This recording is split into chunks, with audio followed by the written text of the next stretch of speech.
ये वक्त है 1973 का। पेरू के जंगलों में हम एक रिसर्च टीम को देखते हैं जिसको लीड कर रही थी कॉन्स्टेंस वेब नाम की एक लेडी। कॉन्स्टेंस वेब प्रेग्नेंट होने के बावजूद यहाँ एक ऐसी किस्म की स्पाइडर की तलाश में आई थी जिसका जहर उनकी रिसर्च के मुताबिक इंसानों के लिए जादू था, जो किसी भी इंसान की बड़ी से बड़ी बीमारी का इलाज करने के अलावा किसी इंसान को हद से ज्यादा ताकतवर बनाने की भी ताकत रखता था। वो इसी स्पाइडर की मदद से लोगों की इन बीमारियों का इलाज ढूंढना चाहती थी जिनका इलाज अभी तक पॉसिबल नहीं। वो यहाँ अपने साथ ही सिम्स को बताती है कि माना जाता है इन पेरू के जंगलों में ऐसे लोग रहते थे जिनमें आम इंसानों से कहीं 100 गुना ज्यादा ताकत होती थी। इनकी स्पीड और बाकी सुपर पावर्स का तो आम इंसान अंदाजा भी नहीं कर सकते, और ये सब सुपर पावर्स उन्हें इन्हीं स्पाइडर्स ने दी थी। सिम्स को उसकी बातों पर बिल्कुल यकीन नहीं था, इसलिए वो प्रेग्नेंट कॉन्स्टेंस को जंगल पे पीछे पीछे छोड़कर वापस कैंप में चला आता है, जहाँ उसे कॉन्स्टेंस के नोट्स मिलते हैं। इस नोट्स पे लिखी हुई इन्फॉर्मेशन उसे ये सच्चाई बता चुकी थी कि कॉन्स्टेंस बिल्कुल सच बोल रही थी। वो कॉन्स्टेंस के सभी नोट्स की पिक्चर्स बना लेता है, और इससे पहले कि अब वो कॉन्स्टेंस के पीछे जाता, बहुत ही खुशी से चिल्लाती हुई कॉन्स्टेंस यहाँ आती है क्योंकि उसकी तलाश खत्म हो गई थी। उसे वो स्पाइडर मिल चुका था जिसका जहर किसी का भी इलाज कर सकता था। उसकी खुशी देखने वाली थी। वो एक्साइटेड होकर अपने टीम मेंबर्स को वो स्पाइडर दिखा रही थी कि तभी पीछे से सिम्स अपने ये टीम के 2 मेंबर्स को गोलियां मार के खत्म कर देता है। कॉन्स्टेंस को समझ नहीं आ रहा था कि सिम्स ने ऐसा क्यों किया। तभी सिम्स उसके सामने आता है और कहता है, ये जार शराफत से मेरा वाला कर दो, ये स्पाइडर सिर्फ मेरी है और इसका इस्तेमाल सिर्फ मैं ही करूंगा। वो लगातार कॉन्स्टेंस से स्पाइडर वाला जार छीनने की कोशिश में था। इस सारी लड़ाई में सिम्स के हाथ में मौजूद गन चल जाती है, जिससे कॉन्स्टेंस अब जख्मी हो चुकी थी। ये सेल्फिश इंसान सिम्स ये भी ख्याल नहीं करता कि कॉन्स्टेंस जख्मी है और प्रेग्नेंट है। वो बस उसके हाथ से स्पाइडर वाला जार लेता है और उसे मरने के लिए यही अकेला छोड़कर वापस चला जाता है। कॉन्स्टेंस बिल्कुल मरने वाली थी और इस टाइम कॉन्स्टेंस की जान बचाने के लिए एंट्री करते हैं उसी ट्राइब के लोग जिसकी कहानी कॉन्स्टेंस सिम्स को सुना रही थी। कॉन्स्टेंस को उठाकर वो एक गार में बने तालाब में ले जा चुके थे। यहाँ वो एक स्पाइडर को उसे कटवा कर उसका इलाज करना चाहते थे, लेकिन कॉन्स्टेंस की हालत बिगड़ती जा रही थी क्योंकि अब वो वक्त भी आ गया था जब वो अपने बच्चे को जन्म देती। कॉन्स्टेंस के पास इस टाइम एक बेटी पैदा होती है जिसका नाम वो लोग केसी रखते हैं। केसी के पैदा होने के बाद कॉन्स्टेंस की हालत और भी बिगड़ चुकी थी। इस टाइम पर उस ट्राइब का लीडर जो अभी कॉन्स्टेंस का इलाज कर रहा है, वो उससे वादा लेता है कि जब भी लड़की अपने सवालों के साथ यहाँ वापस आएगी तब तक मैं इसका इंतजार करूंगा। सीन्स अब यहीं से कट हो जाते हैं और हमें प्रेजेंट का यानी 30 साल बाद का वक्त दिखाया जाता है, जहाँ पर केसी अब बड़ी हो चुकी है और वो पैरामेडिक के लिए काम करती है। इन लोगों का इमरजेंसी में इलाज करना उसकी जॉब है। इस इमरजेंसी वैन में उसका कलीग है बेन केसी को अपने भाई और उसकी वाइफ के बेबी शावर में इनवाइट करता है, जिसके लिए केसी मान चुकी थी। ड्यूटी ऑफ होने पर केसी अपने घर आती है और हर रोज की तरह अपने बेड के नीचे से अपनी मॉम का सूटकेस निकालकर उनकी चीजें देखना शुरू कर देती है, उनकी रिसर्च नोट्स वगैरह। अभी वो ये सब देख रही थी कि तभी उसे बेन की इमरजेंसी कॉल आ जाती है। शहर में ब्रिज के पास एक बहुत बुरा एक्सीडेंट हुआ था। एक गाड़ी पुल से आधी नीचे लटकी हुई थी जिसमें एक आदमी फंस चुका था। केसी उस गाड़ी के अंदर जाकर बेन की मदद से उस आदमी की जान बचा लेती है, लेकिन बदकिस्मती से वो खुद इसी गाड़ी में लॉक हो चुकी थी और गाड़ी के डिसबैलेंस होते ही वो पानी में गिर जाती है। पानी के अंदर जाते ही उसकी आंखें खुली थी। उससे पहले ही मरतबा अपने इर्द गिर्द इतने सारे चमकते हुए वेब्स देखे थे। ये वेब ऑफ लाइफ थे। ये वेब ऑफ लाइफ यहाँ केसी को उसका फ्यूचर दिखाते हैं। उसके अगले लम्हे में क्या होने वाला था केसी यहाँ देख चुकी थी। इससे पहले कि वो कुछ रिएक्ट करती, यहाँ अचानक उसकी आंख खुलती है और वो देखती है कि वो पानी से बाहर आ चुके हैं। उसे रेस्क्यू करने वाला बेन था जो उसे बता रहा था कि तुम 3 मिनट तक पानी में रही हो केसी। अब वो केसी को चेक करता है और देखता है कि अचानक से केसी का ऑक्सीजन लेवल 79 से बढ़कर 89 पे चला गया है। यही चीज एक और मरतबा रिपीट होती है और केसी बेन से पूछती है, अभी तो तुमने मेरा ऑक्सीजन लेवल चेक किया था। लेकिन बेन ये सब पहली मरतबा कर रहा था और उससे पहले जो ये सब हुआ वो केसी ने अपने माइंड में देख लिया था। केसी को लगा कि ये सब उसका इल्यूजन है, इसीलिए वो उठ के यहाँ से चली जाती है। सीन कट होकर हमें अब सिम्स को दिखाया जाता है। सिम्स एक बहुत ही अमीर इंसान बन चुका है और वो आज एक सिक्योरिटी में काम करने वाली लेडी को अपने घर लेकर आया है। ये लोग यहाँ कुछ टाइम स्पेंड करने के बाद सो जाते हैं और सोते हुए सिम्स को एक ख्वाब आता है। वो देखता है कि 3 स्पाइडर सूट पहने हुए लड़कियां उससे उसके स्पाइडर को लेने के लिए लड़ रही है और ऐसा करते हुए वो उसे मार देती है।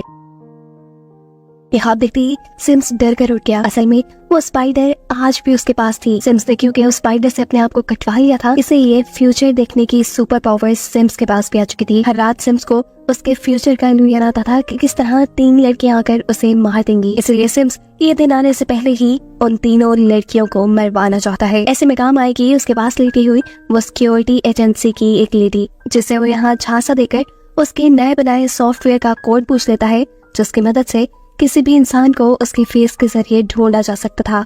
कोर्ट पता चलते ही वो इस लेडी का हाथ पकड़ के उसकी बॉडी में अपने अंदर का जहर इंजेक्ट करके उसे मार देता है। हम देखते हैं कि आज कैसे बहन के घर आई थी। यहाँ बेबी शॉवर चल रहा था और सभी लोग बैठे हुए बेबी जेंडर गेस कर रहे थे। उसी टाइम अचानक ही एक लड़की कहती है, चलो बेबी का जेंडर तो गेस करें। उसकी बात सुनकर केसी उसे कहती है, अभी तो ये हमने किया। केसी की ये बात सभी लोगों को अजीब लग रही थी। मतलब इस मर्तबा भी उसने आने वाला पल पहले ही देख लिया था। इससे पहले कि वो यहाँ कुछ समझ पाती, उसे बेन एक इमरजेंसी के लिए बुला के यहाँ से ले जाता है। इमरजेंसी पे वो देखती है कि उसी के को-वर्कर का एक्सीडेंट हो गया है, जिसकी वो जान बचाने की कोशिश कर रही थी। लेकिन अगले ही पल उसे अपना वही को-वर्कर ट्रक की तरफ जाता हुआ दिखाई दे रहा था। वो उसे रोकने की भी कोशिश करती है, लेकिन को-वर्कर ट्रक में बैठ जाता है। लम्हा गुजरते ही उसके ट्रक का एक्सीडेंट होके उसकी बिल्कुल वैसे ही मौत हो जाती है जैसे कैसी ने अभी कुछ देर पहले देखी थी। और इस वाक्य के बाद केसी समझ जाती है कि उसे ऊट-पटांग के इल्यूजन्स नहीं आ रहे, बल्कि वो किसी वजह से फ्यूचर देख पा रही है। केसी उन लम्हों को पहले ही देख लेती है जो कुछ देर बाद होने वाले होते हैं।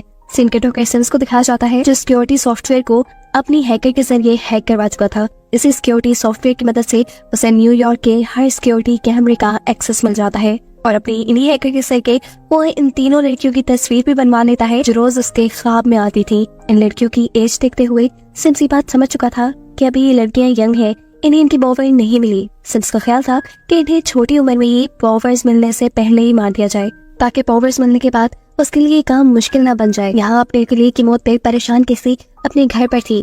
वो ओवन में अपना खाना गर्म कर रही थी। तभी अचानक वो देखती है कि एक कबूतर उड़ते हुए उसकी खिड़की से टकरा कर मर गया। वो ये सब देख रही थी कि अचानक ओवन की बीप बजने पर उसका ध्यान भटक जाता है। वो विंडो की तरफ दोबारा देखती है तो वहाँ ना तो कोई मरा हुआ कबूतर था और ना ही उसकी विंडो टूटी हुई थी। कैसे कबूतर को देखने के लिए विंडो के पास जाकर विंडो खोल देती है और अगले ही पल सामने से उड़ता हुआ कबूतर आकर उसकी विंडो के आगे बैठ जाता है।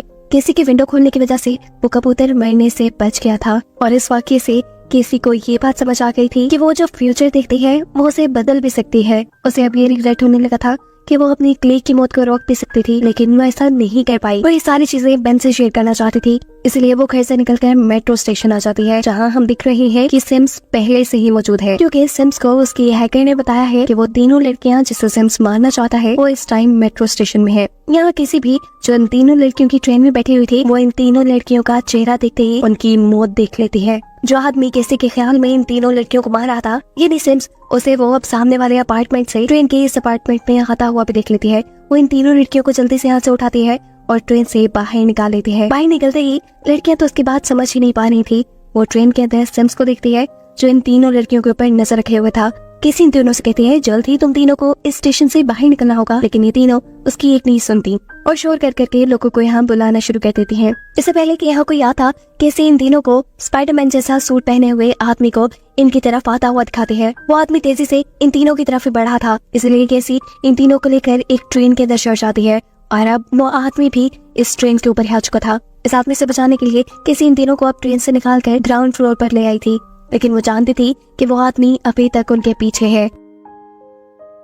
वो इन तीनों को मेट्रो स्टेशन से बाहर ही ले जाने वाली थी कि पुलिस ऑफिसर्स उसे पकड़ लेते हैं। इतने में सिम्स, जिसने स्पाइडर का सूट पहना हुआ था, वो भी इन तीनों के ऊपर हमला करने के लिए आ जाता है। यहाँ पुलिस जब सिम्स को रोक रही थी, केसी मौके का फायदा उठाते हुए इन तीनों को ही इनकी जान बचाने के लिए लेकर इस मेट्रो स्टेशन से बाहर आ जाती है। केसी बाहर आते ही एक टैक्सी चलाती है ताकि तेजी से ही वो इन तीनों को साथ में की पहुंच से दूर कर सके। फाइनली ये लोग सिम्स से तो काफी दूर आ चुके थे, लेकिन खतरा पूरी तरह टला था या नहीं, ये बात अभी इन्हें मालूम नहीं थी। केसी इन तीनों से इनके नाम पूछती है और बातों ही बातों में किसी को ये मालूम होता है कि अभी तीनों लड़कियों के ही पेरेंट्स इस शहर में नहीं है। वो लोग ये बातें कर रहे थे कि तभी रेडियो पे लगी हुई न्यूज उनका ध्यान भटका देती है, जहाँ बताया जा रहा था कि 3 लड़कियों को किडनैप करने वाली लेडी की पहचान केसी वेब के नाम से हुई है। यानी अब इनके पीछे सिम्स के साथ साथ पुलिस भी लग चुकी थी। और इस सारी सिचुएशन से बचने के लिए केसी अब तीनों ही लड़कियों को लेकर करीब पेरू के जंगलों में आ जाती है। जंगल में क्योंकि कोई कैमरास नहीं लगे हुए थे, इसीलिए सिम्स की हैकर भी इन तीनों की लोकेशन नहीं देख पाती और ना ही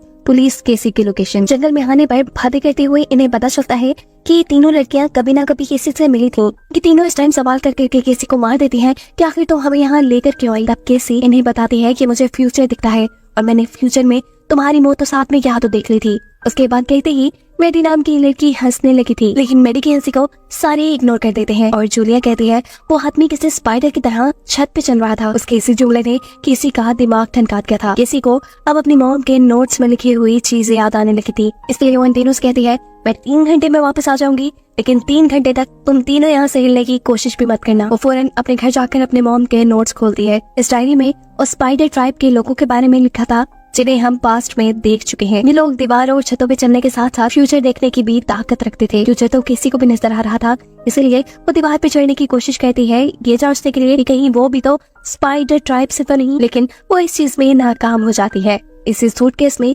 किसी को उसकी मॉम के साथ सिम्स का फोटो नजर आ जाता है और वो यहाँ सिम्स को पहचान भी गई थी कि वही आदमी है जो इन तीनों लड़कियों को मारना चाह रहा था। वो तीनों लड़कियां जो इस टाइम जंगल में थी, आराम से वो थोड़ी न रह सकती थी। भूख के मारे इनकी जान निकल रही थी, इसीलिए ये तीनों जंगल से निकलकर पास के एक कैफेटेरिया में आ जाती है और शहर के रिडान में आते ही सिम्स की हैकर को उन तीनों की लोकेशन पता चल जाती है। किसी भी अब वापस गाड़ी लेकर जंगल में आ गई थी, लेकिन जंगल में आते ही वो दिखती है कि तीनों लड़कियां यहाँ से गायब है। वो पैरों के निशानों का पीछा करते हुए एक कैफेटेरिया में पहुंचती है जहाँ वो तीनों लड़कियां मिलकर डांस कर रही थी। किसी को देखते ही ये तीनों किसी से माफी मांगती हैं और इससे पहले कि किसी इन तीनों को यहाँ से लेकर चली जाती, सिम्स स्पाइडर सूट पहने यहाँ पहुंच जाता है। वो एक एक करके इन तीनों का गला घोट के इन्हें मार चुका था और अगले ही पल उसने केसी का भी गला पकड़ लिया था। इससे पहले कि केसी मर जाती, अचानक ही सब कुछ खत्म हो जाता है। केसी अभी भी जंगल में खड़ी हुई थी और वो ये बात समझ गई थी कि उसने जो भी देखा वो फ्यूचर में होने वाला था। इन लड़कियां अब खतरे में थी और केसी पे उनकी जान बचाना फर्ज हो गया था। वो जल्द से जल्द उन तक पहुंचना चाहती थी, इसलिए उनके कदमों के निशानों को फॉलो करते हुए वो भी कैफे तक पहुंच जाती है। लेकिन बदकिस्मती से केसी के वहां पहुंचने से पहले ही सिम्स वहां पहुंच चुका था। लड़कियों की जान बचाने के लिए केसी होटल के कांच तोड़ते हुए अपनी गाड़ी के अंदर ले आई थी। वो इसी गाड़ी से जोर से सिम्स को हिट करती है और तीनों लड़कियों को गाड़ी में बैठने का इशारा करती है। जिस वक्त केसी तीनों लड़कियों को बचाकर यहाँ से निकलने वाली थी, सिम्स ने किसी तरह केसी का हाथ पकड़ लिया था। ऐसे किसी का हाथ पकड़कर वो अपना जहर केसी के अंदर इंजेक्ट कर रहा था। केसी तो इन तीनों लड़कियों को बचाकर वहाँ से ले गई थी, लेकिन दूसरी तरफ सिम्स की हैकर उसे खबर दे दी है कि केसी वेब जो कि तीनों लड़कियों को बचा रही है वो कॉन्स्टेंस वेब की बेटी है। और ये सुनते ही उसका दिमाग हिल चुका था। किसी तीनों लड़कियों को फिलहाल के लिए तो एक होटल में आई थी, लेकिन तीनों ही लड़कियों के पेरेंट्स नहीं थे। वो इतनी बड़ी जिम्मेदारी खुद भी नहीं ले सकती थी, इसलिए वो तीनों लड़कियों को पुलिस स्टेशन छोड़ने का फैसला करती है। लेकिन इसमें भी एक प्रॉब्लम था। आनिया इलीगली न्यूयॉर्क में रह रही थी। उसके डैड को यहाँ की गवर्नमेंट पहले ही डिपोर्ट कर चुकी थी और अगर पुलिस को पता चला कि आनिया यहाँ है तो आनिया को भी डिपोर्ट कर दिया जाएगा। मजबूरन केसी उन्हें इस होटल में रुकने की ही इजाजत दे देती है और खुद इन तीनों के सो जाने के बाद जाती है उसी कैफे में जहाँ सिम्स ने उस पर हमला किया था। उसके यहाँ आते ही लोकेशन ट्रेस करते हुए सिम्स भी यहाँ जाता है। सिम्स केसी को अपने बारे में बताता है और कहता है कि मेरा नाम सिम्स है। मैं उन तीनों लड़कियों को इसलिए मारना चाहता हूँ क्योंकि आने वाले वक्त में उन लड़कियों के पास सुपर पावर्स होंगी और सुपर पावर्स मिलते ही वो मुझे मार देंगी। मैं बस अपनी जान बचाने के लिए उनके पास सुपर पावर्स आने से पहले उन्हें मार देना चाहता हूँ। खिलाफ सुनते ही अचानक किसी की आंख खुल जाती है और हमें पता चलता है कि इस मरतबा भी ये सब कुछ किसी अपने ख्वाब में दिख रही थी। वो किसी होटल में नहीं गई थी, वो बल्कि इन तीनों लड़कियों के साथ यही बेड पे सोई हुई थी। सुबह होने पर केसी अब इन्हें सिम्स के बारे में बताती है कि आखिर क्यों वो इन तीनों के पीछे पड़ा था। केसी कहती है कि तुम तीनों को बहुत बचकर एक साथ रहना होगा। तुम तीनों जब तक एक साथ रहोगी तब तक बची रहोगी। वो आदमी बहुत अजीब है। वो अपने हाथ से जहर इंजेक्ट करने की ताकत रखता है। वो जितनी देर तक तुम्हारे जिस्म के किसी भी हिस्से को पकड़ कर रखेगा, अपना जहर तुम्हारे अंदर इंजेक्ट करता रहेगा। जहर के इंजेक्ट होते ही तुम्हारी धड़कनें रुकना शुरू हो जाएंगी और अगर कभी ऐसी सिचुएशन आ भी जाए तो तुम तीनों अपने साथियों को बचा सकते हो CPR देकर। इसीलिए केसी इन्हें सबसे पहले CPR देना सिखाती है और CPR के साथ साथ वो यहाँ मुश्किल वक्त में काम आने वाली कई और भी ट्रेनिंग दे चुकी थी। आसान लफ्जों में वो सिम्स से मुकाबला करने के लिए इन्हें तैयार कर रही थी। केसी अब इन तीनों लड़कियों से कहती है कि सिम्स के पास जितने भी सुपर पावर्स है उनके बारे में मेरी मॉम की रिसर्च डायरी में लिखा हुआ है। अब सिम्स के बारे में और मालूमात लेने के लिए मुझे पेरू के जंगलों में जाना होगा। मेरे पीछे तुम तीनों अपना बहुत ख्याल रखना और एक साथ रहना। ये कहकर वो यहाँ से निकल जाती है। अपनी मॉम का सामान और पेरू के जंगलों का नक्शा लेते हुए वो अब जंगल के बीचों बीच पहुँच चुकी थी, जहाँ उसे मिलते हैं स्पाइडर ट्राइब के लीडर। वो उसे देखकर कहते हैं आखिर तुम अपने सवालों का जवाब मांगने आ ही गई। लीडर उसे गार में बने उस तालाब में ले आते हैं जहाँ केसी पैदा हुई थी और उसकी मॉम कॉन्स्टेंस की मौत हुई थी। इस जगह को देखते हुए केसी नाराज से लग रही थी। वो लीडर से कहती है पता नहीं क्यों मेरी मॉम ने इस जगह आने के लिए मेरी जान को खतरे में डाल दिया था। लीडर मुस्कुराते हैं और कहते हैं ये सारी कहानी जानने के लिए तो तुम्हें उस वक्त में जाना पड़ेगा जब तुम पैदा हुई थी। तुम्हारी कहानी तो तुम्हारे पैदा होने से पहले ही शुरू हो गई थी। लीडर अब किसी को एकदम से झटका देते हुए उसकी सोल को उसकी बॉडी से बाहर निकाल देते हैं। किसी की सोल माँ तालाब के पानी में गिर जाती है और उसके इर्द गिर्द वेब ऑफ लाइफ बन जाता है। ये वेब ऑफ लाइफ उसे उस वक्त मिल गया था जब उसकी मॉम यहाँ जंगलों में उस स्पाइडर को ढूंढने के लिए आई थी। वेब ऑफ लाइफ ने एक ही लम्बे में केसी को सब कुछ दिखा दिया था। कॉन्स्टेंस के स्पाइडर को ढूंढने से लेकर उसको गोली लगने, केसी के पैदा होने और कॉन्स्टेंस के मरने तक सब कुछ। ये सब देखकर केसी अभी अपनी कहानी नहीं समझ पाई थी, इसीलिए वेब ऑफ लाइफ उसे वक्त में थोड़ा और पीछे लेकर जाता है जब केसी की मॉम यानी कॉन्स्टेंस डॉक्टर से मिलने आई है। यहाँ डॉक्टर केसी की मॉम को बता रही थी कि केसी के पैदा होने से पहले ही उसे एक ऐसी बीमारी थी जिसका इस दुनिया में इलाज मुमकिन ही नहीं था। ऐसा भी हो सकता था कि केसी पैदा होते ही मर जाती और ज्यादा से ज्यादा लाइफ केसी की सिर्फ 6 माह तक की थी। इस खबर ने कॉन्स्टेंस को यानी केसी की मॉम को बहुत ही ज्यादा डिस्टर्ब कर दिया था और ये सच्चाई सुनने के बाद केसी रोने लग जाती है क्योंकि उसे समझ आ गया था कि आखिर क्यों उसकी मॉम उसके पैदा होने से ठीक पहले उन जंगलों में गई थी अपनी जान को खतरे में डालकर।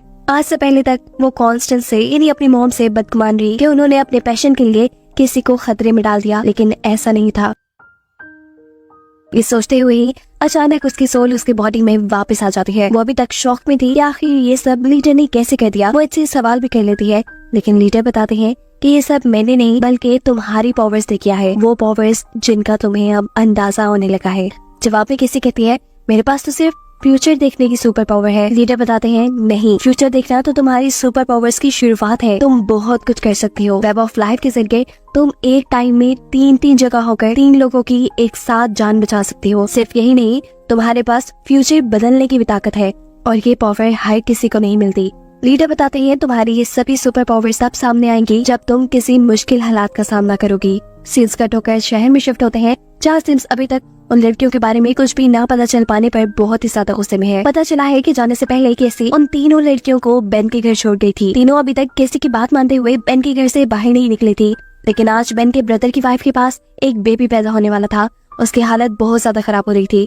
इंतजार करने का उनके पास वक्त नहीं था, इसलिए तीनों खुद उस औरत को लेकर हॉस्पिटल के लिए निकल जाती हैं और कैमरास के सामने आते ही उनकी लोकेशन का पता चल जाता है सिम्स को। अब केसी जो इस टाइम बेन के घर आई थी 3 लड़कियों को लेने के लिए, उसे यहाँ बेन के घर पे कोई नहीं मिलता, इसलिए वो पास में जाकर देखती है कि 3 लड़कियां तो बेन की सिस्टर इन लॉ को लेकर हॉस्पिटल गई हैं, जहाँ रास्ते में ही सिम्स उनके ऊपर हमला कर चुका था। उन तीनों की जान बचाने के लिए केसी यहाँ से एक एम्बुलेंस चुरा कर भागती है, जबकि दूसरी तरफ हम देखते हैं कि सिम्स की हैकर ने उस रोड के सारे सिग्नल्स ग्रीन कर दिए थे जिस रोड पे वो 3 लड़कियां थी। ऐसे उनका बुरी तरह एक्सीडेंट होते हुए बचता है। ये तीनों देखती हैं कि इस गाड़ी के बाहर सिम्स खड़ा था। सिम्स के हाथ में एक बम था, ये नहीं वो बम के जरिए उन 3 लड़कियों को मारना चाहता था। इससे पहले कि वो बम गिराकर उनकी गाड़ी को तबाह कर देता, सही वक्त पर केसी आकर उसे अपनी एम्बुलेंस से हिट कर देती है और इस तरह उसके हाथ में पकड़ा हुआ बम किसी और गाड़ी के नीचे जाकर फट जाता है। मौके का फायदा उठाते हुए केसी उन 3 लड़कियों को अपने साथ एम्बुलेंस में बिठा लेती है, जबकि मैन से उसके सिस्टर इन लॉ को हॉस्पिटल ले जाने को कहती है। सिम्स ये चीज देख चुका था कि वो 3 लड़कियां एम्बुलेंस में भाग रही है, इसलिए वो एम्बुलेंस के ऊपर चढ़ जाता है। ये देखते हुए केसी पीछे आने से कहती है कि वहाँ इलेक्ट्रिक इम्पल्स मशीन होगी, उसे उठाकर छत पे लगा दो। उसके ऐसा करने से ऊपर खड़े हुए सिम्स को बुरी तरह करंट लगता है और वो उनकी एम्बुलेंस से नीचे गिर जाता है। केसी एम्बुलेंस को लेकर आगे चली जाती है, लेकिन एक अंडरपास के नीचे उनकी एम्बुलेंस रुक चुकी थी और अब अगले 5 मिनट में क्या क्या होने वाला था ये सब केसी अपने फ्यूचर देखने वाली सुपर पावर से पता चला लेती है। उसे लीडर की बातें याद आती है कि वो फ्यूचर भी बदल सकती है। यही सोचते हुए वो एम्बुलेंस का रेडियो यूज करती है और मेडिकल इमरजेंसी का बहाना करते हुए यही करीब एक बिल्डिंग के पास एक हेलीकॉप्टर बुलाती है। इस टाइम ये लोग फायर क्रैकर्स बनाने वाली एक फैक्ट्री के पास थे। केसी इन तीनों को लेकर उस फैक्ट्री के अंदर आ जाती है और यहाँ ये लोग सिम्स के लिए जाल बिछाना शुरू करते हैं। सिम्स जैसे ही उनके पीछे इस फैक्ट्री के अंदर आता है, उनके बिछाए फायर क्रैकर्स के जाल में फंस जाता है। एक के बाद एक वहाँ बहुत से फायर क्रैकर्स फटते हैं जो सिम्स का ध्यान अपनी तरफ लगा चुके थे।